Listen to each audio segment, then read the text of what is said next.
मुंबई से सटा शहर मीरा भाईंदर, जो पिछले कुछ दिनों से लोगों की जुबान पर है।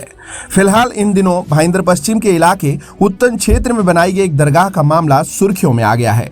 मीरा भाईंदर के विधायक गीता जैन ने उत्तन जो भाईंदर पश्चिम स्थित बालेशाह पीर दरगाह के इस मामले को सदन में उठाया है। त्याच उत्तनमध्ये त्याच एक दर्गा आहे बालेशाह पीर दर्गा, त्याच दर्गामध्ये एक मौलवीवर गुन्हा दाखल झाला पाहिजे, ते इल्लीगल आहे। इसी मुद्दे पर टास्क फोर्स के संस्थापक एडवोकेट खुश खंडेलवाल ने भी दरगाह को लेकर सरकारी जमीन पर अतिक्रमण कर किए गए निर्माण को हटवाने के लिए मुंबई उच्च न्यायालय में जनहित याचिका दायर की है। 70,000 फुट पर घेराव कर ये दरगाह का जो है निर्माण किया गया। पिछले 2 वर्ष से मैं इस दरगाह के प्रकरण में मैं जो है संघर्ष कर रहा हूँ।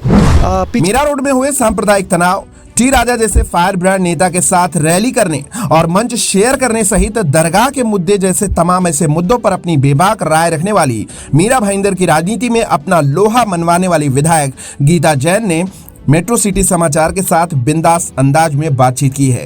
तो चलिए देखते हैं कि विधायक गीता जैन का आने वाले दिनों के लिए और मीरा भाईंदर की जनता के लिए क्या कुछ विजन है और क्या कुछ प्लान है। इस वक्त हम मीरा रोड में, जहां पर इन दिनों आप देख रहे हैं कि लगातार कुछ ना कुछ कंट्रोवर्सी हो रही है और हाल फिलहाल हमारे साथ जो जनप्रतिनिधि हैं मीरा भाईंदर की श्रीमती विधायक गीता जैन, उनके साथ हम बात करेंगे। कुछ मुद्दे हैं जो आपके सवाल हैं और हम मैडम से बात करेंगे इस संबंध में। मैडम, स्वागत है आपका मेट्रो सिटी समाचार। धन्यवाद, आपका भी बहुत बहुत धन्यवाद। आपने कल सदन में एक मामला उठाया था सेशन के दौरान और उत्तन को लेकर जो पिछले कई दिनों से सोशल मीडिया पे सनसनी बनी हुई है, उस विषय में आपने जो मांग की है, एक्चुअल में आपने ये मांग क्यों रखी है? देखिए, ये मांग तो बहुत समय से चल रही थी, क्योंकि वहाँ नशे का अड्डा बना हुआ था। अभी बीच में एक मौलवी पे वहाँ केस हुआ, जब लव जिहाद का एक छोटी सी बच्ची का धर्म परिवर्तन और उसको ज़बरदस्ती शादी कराने का एक मामला था, वहाँ का ही मौलवी था। तो इस तरह से अलग अलग, और सबसे वर्स्ट जब हुआ जब वहाँ के कुछ नशेड़ियों ने हमारी महिला पुलिस पे हमला किया और उन्हें जख्मी किया। तो समय समय पर जब जब हम देखते हैं तो गुनाह वहीं होता है। एपी सेंटर का गुने का कौन सा है, तो वो दरगाह है। तो ये बात भी समय समय पर उठी। आप देखिए, रिकॉर्ड देखा तो 2004 में भी संसद में ये बात उठी थी। उसके बाद जो फॉलोअप हुआ उसमें प्रशासन को ये लिखा गया था कि ये इलीगल है और इसको हटाना है। धार्मिक जगह की हम सब दिल से हम मान करते हैं, और ये बात नहीं है, लेकिन अगर वहाँ ऐसी कोई एक्टिविटी चलती है तो उसे नहीं चलाया जाएगा। मैडम, ये इनका संरक्षण दाता कौन है? क्यों, कैसे बना? जब ये सब सारा इलीगल ही था तो इसको अस्तित्व में आए कभी हुआ? क्योंकि कुछ रिपोर्ट्स जो बता रही हैं कि इन्होंने अपने नाम से कराने के लिए तहसीलदार के पास भी गए, 7/12 पे नाम चढ़ाने वगैरह के लिए, तो ये सब भी हमने देखा है। तो इसके पीछे संरक्षण दाता कौन है मीरा भाईंदर में? देखिए, ये तो मैं बिल्कुल जवाबदारी से नहीं कह सकती, क्योंकि कुछ चीज़ें बातें बोली जाती है और सुनी जाती है, पर उसके कोई सबूत नहीं रहते, और मैं सबूत नहीं हो तब तक कुछ कहती नहीं हूँ। हाँ, लेकिन एक बात वहाँ दिख रहा है कि हमारे पूर्व विधायक ने अपनी निधि ज़रूर वहाँ दी थी। एक चबूतरा जैसा जो दिख रहा है, वहाँ अभी भी उनका बोर्ड है। उसके अलावा का वो किसने बनाया, किस तरह से बनाया, वो सबूत नहीं होते हैं, लोगों से सुनी सुनाई बात है। लेकिन जिन्होंने भी बनाया, मैं फिर कहती हूँ कि धार्मिक कोई ऐसी जगह है उसका हमें विरोध नहीं है, लेकिन वहाँ चलती हुई एक्टिविटी का मैं विरोध करती हूँ। कल मेरे कलीग 2 मुस्लिम MLAs ने मुझे पूछा कि आप क्यों दरगाह तोड़वाना चाहती हैं। मैंने कहा नहीं, मैं वहाँ की चलने वाली एक्टिविटीज़ रुकवाना चाहती हूँ, और अगर इलीगल कोई भी चीज़ बनी है तो वो प्रशासन का काम है उस पर निर्णय लेना, लेकिन एक्टिविटी तो हम ज़रूर रुकवा के रहेंगे जो वहाँ चल रही है, जो हमारे आने वाली पीढ़ी के लिए इतना नुकसानकारक है। आप नशा देखिए तो पूरी पीढ़ी बर्बाद हो जाती है, पूरा घर बर्बाद हो जाता है। आप लव जिहाद का मामला देखिए, इतनी छोटी बच्ची का धर्म परिवर्तन करवाना, उसमें भी उसी मौलवी का वहाँ नाम आया। तो ये सब जो वहाँ चल रहा है वो बहुत इलीगल है और बहुत दुखदायक है। ये जो मौलवी लोग हैं जिन्होंने, जैसे मैं एक चीज़ ये भी समझ रहा हूँ कि जिन चीज़ों में कंप्लेंट हो, जैसे मौलवी की बात जहाँ तक आती है, अगर वो इस तरीके के चीज़ों में लिप्त हैं तो क्या उस संस्थान को उनको नहीं हटाना चाहिए? ये सब तो डिसिप्लिनरी एक्शन लेना ही चाहिए मैडम। बिल्कुल बिल्कुल, मैं फिर कहती हूँ, मौलवी को कोई अधिकार नहीं है कि आप एक जन का नाम बदल दो। हमारे भारतीय संविधान में गज़ेट बनाई है। अगर आपको शादी करनी है, मैं शादी के भी खिलाफ नहीं हूँ, हिंदू मुस्लिम को शादी करनी है, हमारा स्पेशल लॉ बना हुआ है, उस एक्ट के तहत आप उसको रजिस्टर कराइए। और अभी अभी हमारे संसद में लोढ़ा जी ने ये बात कही थी कि जो भी ऐसे मैरिज करते हैं उस पर पुलिस नज़र रखे, वो समय समय पे उस लड़की का बयान पुलिस लेती रहे कि भाई उनको कोई तकलीफ़ है कि नहीं। इसका मतलब ये है कि कोई भी शादी के खिलाफ नहीं है, वो संविधान ने उनको दी हुई स्वतंत्रता है, वो जिससे चाहे शादी करे, लेकिन कुछ लॉज बने हैं उसे पाले। जिसको इस तरह के दूसरे काम करने होते हैं वो लॉ के अनुरूप शादी नहीं करते, वो स्पेशल लॉ में उसका रजिस्ट्रेशन नहीं करवाते, क्योंकि उनकी नीयत कुछ और होती है। शादी करके एक घर बसाने की नीयत नहीं होती है, लव जिहाद करके हमारी बच्चियों को बर्बाद करने की नीयत होती है। मेरा विरोध उस पे है। देखिए, आपने पिछले कुछ महीनों में जैसे संत समागम आपने कराया, कुछ और कार्यक्रम कराया आपने, इसके साथ आपने ये दरगाह का मुद्दा उठाया है, तो लोग आपको ये सोच रहे हैं कि आप एंटी मुस्लिम हैं। नहीं, मैं एंटी मुस्लिम नहीं हूँ। मैं फिर कहती हूँ कि जहाँ भी कोई हिंदू भी गलत करेगा तो मैं आवाज़ उठाऊंगी, उसमें क्या है। तो जहाँ कुछ गलत दिखता है वहाँ हम बोलते हैं। क्या आप जस्टिफाई करते हैं 21 तारीख को जो हुआ उसको जस्टिफिकेशन करते हैं क्या? किसी के भी धर्म के अपमान, किसी के भी धर्म की ध्वजा को उस पर थूकना आप जस्टिफाई करते हैं क्या? नहीं। तो वो जो बात गलत है उसे गलत कहने से मैं डरती नहीं हूँ, ये फ़र्क है। और लोग उसको जो विरोधक होते हैं या जो अंदर अंदर फूट डालना चाहते हैं, कभी कहते हैं कि जैन हिंदू नहीं होते, कभी कहते हैं कि ये आपने इस तरह से भड़काऊ भाषण कर रहे हैं। नहीं, हम विरोध कर रहे हैं जो चीज़ गलत हुई है और हम करते रहेंगे। अब जब भड़काऊ भाषण की बात आई तो मैं एक चीज़ इसमें जोड़ना चाह रहा हूँ कि जब टी राजा जी आए थे यहाँ पे, तो AIMIM ने कहा कि ओवैसी जी को उन्होंने कुछ गलत सही कहा है, जिसके लिए उनका विरोध FIR दाखिल करने के लिए बात कही है। देखिए, ये प्रशासन तय करेगा, पुलिस प्रशासन को पूर्ण स्वतंत्रता है। अगर ऐसा कोई लॉ में बैठता है कि उन पे FIR दाखिल करे तो वो बिल्कुल वो करने के लिए वो स्वतंत्र है, हमारा उसमें कोई कहना नहीं है। लेकिन टी राजा जी का एक चीज़ जो मैंने देखा, एक तो कोर्ट की परमिशन लेके आए थे सकल हिंदू समाज, उन्होंने ये जो कार्यक्रम किया कोर्ट की परमिशन के साथ किया, और जाने के बाद कोई भी दंगा हमारे यहाँ नहीं भड़का। और अभी तक के रिकॉर्ड में मैंने जब जब देखा है टी राजा जी जहाँ जहाँ जा रहे हैं, मैंने कोई दंगा भड़कते नहीं देखा। हाँ, उन पे FIR ज़रूर लोग कर लेते हैं, पर दंगा कहीं नहीं हुआ। हिंदू शेरनी की उपाधि मिली है आपको 2-3 कार्यक्रमों के बाद, क्या कहेंगी? देखिए, मैं ज़रूर से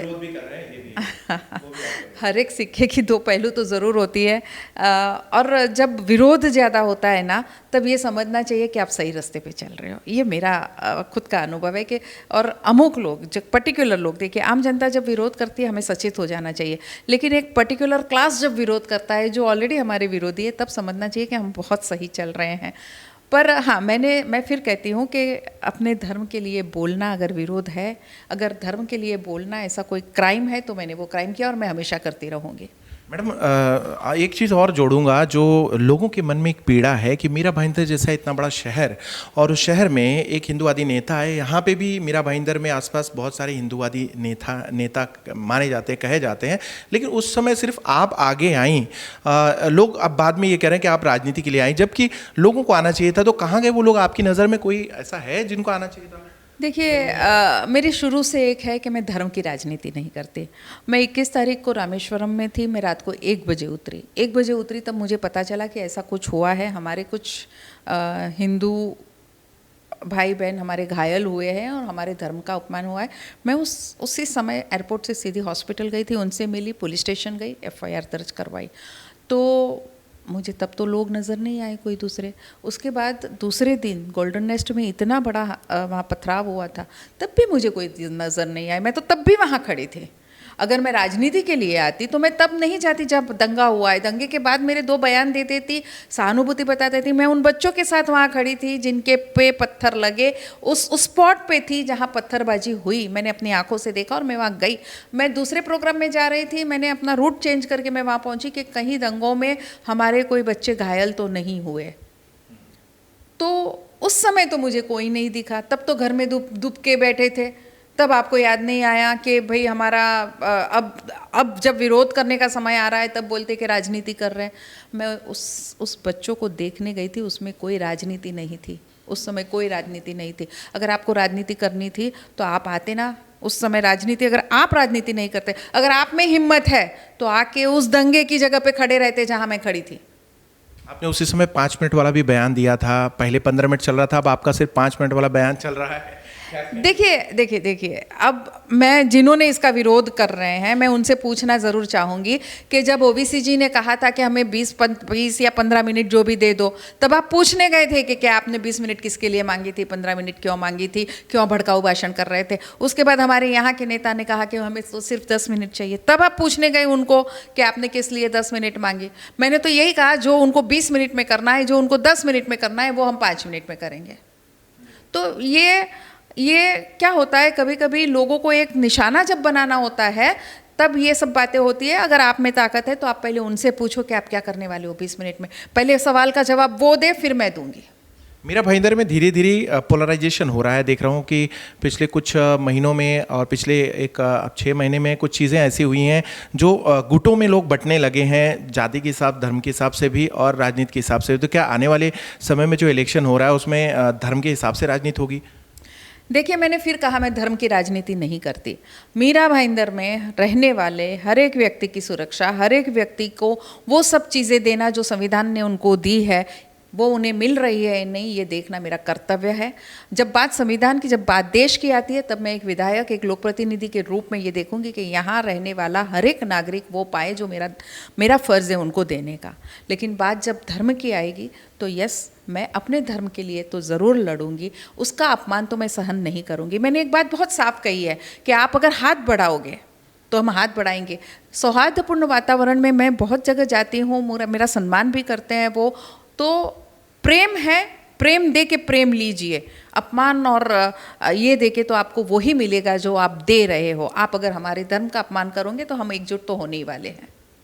जो एक आखिरी सवाल मैडम, ये हिंदू वाली जो बात लोग कर रहे हैं, आपके बयानों के बाद, आने के बाद तमाम सारे तरीके 3-4 एंगल निकले थे, जिसमें एक ये भी था कि आप हिंदू हैं नहीं और आप जैन हैं, इस तरीके की बातें निकली थी सोशल मीडिया पे।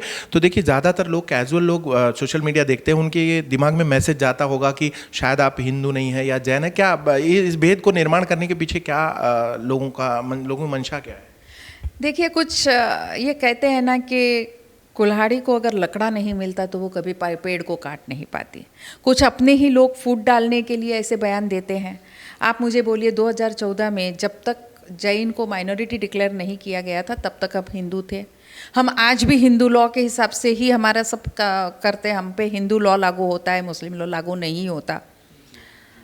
तो ये जो बोल रहे हैं ना कि ये, मैं तो मानती हूँ सिख वो भी माइनॉरिटी में है, पारसी वो भी माइनॉरिटी, सबको हम हिंदू गिनते हैं क्योंकि उन सब पे हिंदू लॉ, हिंदू एक्ट लागू होता है, तो वो सब हिंदू है। जो ये बोलते हैं ये जैन है इसलिए हिंदू नहीं है, सिख ये इसलिए हिंदू नहीं है, ये इसलिए हिंदू नहीं है, मैं उनको कहती हूँ कि एक बार आप में जो ये अज्ञान भरा पड़ा है ना, उसको आप पहले किसी ज्ञानी व्यक्ति से पूछिए, इतिहास देखिए कि इन सब को पहले हिंदू में गिना जाता था और आज भी हिंदू में गिना जाता है। ये कुछ पंथ है जो अलग हो गए हैं, क्योंकि महावीर को मानने वाले पंथ,